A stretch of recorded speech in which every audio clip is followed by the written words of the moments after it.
So we come out of the Republican convention, and their theme seems to be everybody is disappointed in Barack Obama. They don't say he's the bad guy.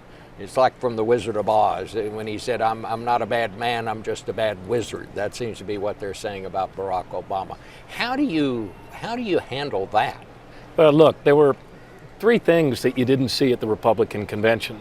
You didn't see any new ideas for creating jobs. You didn't see George Bush, and you didn't see Mitt Romney's tax returns.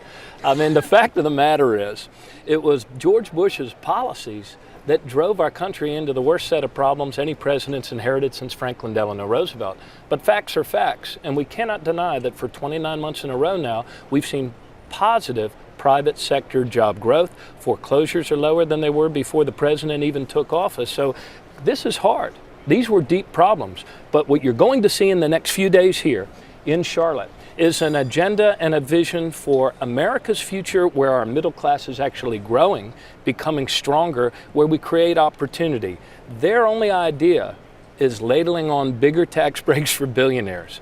We believe in greater security in our jobs, in our homes, and in our golden years. Well, Stephanie Cutter, do you see any openings here coming out of the Republican convention? I mean, Paul Ryan established himself. He's no longer the policy wonk. He's the attack dog. Right. Did he leave any openings for you? Well, I think the big opening that they left for the president is that they never said where they wanted to take the country or what they wanted to do. It was a week of personal attacks, empty platitudes, and where the one thing that you were left with is they really think that lying is a virtue.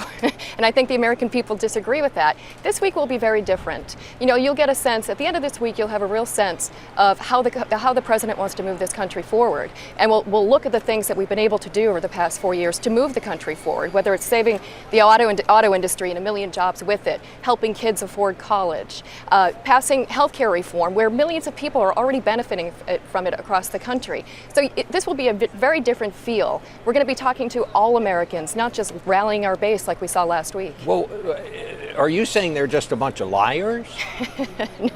No, Bob, I didn't say that. Well, you said lying is a virtue. Well, I heard a lot of things that weren't true last week. I think we can all agree with that. I think we can all agree that, you know, they blamed the president for closing an auto plant in Janesville, Wisconsin, that closed under President Bush. They blamed the president for cutting Medicare when Paul Ryan included those same savings in his budget. The difference is the president put that money back into Medicare, but Paul Ryan used it for tax cuts for the rich. There are a number of things like that. The 12 million jobs that they promised the American people, Bob, you know, those are already forecasted under the president's plan. Economic forecasters already said over the course of the next 4 years, if we stay on the president's plan, we'll create 12 million jobs.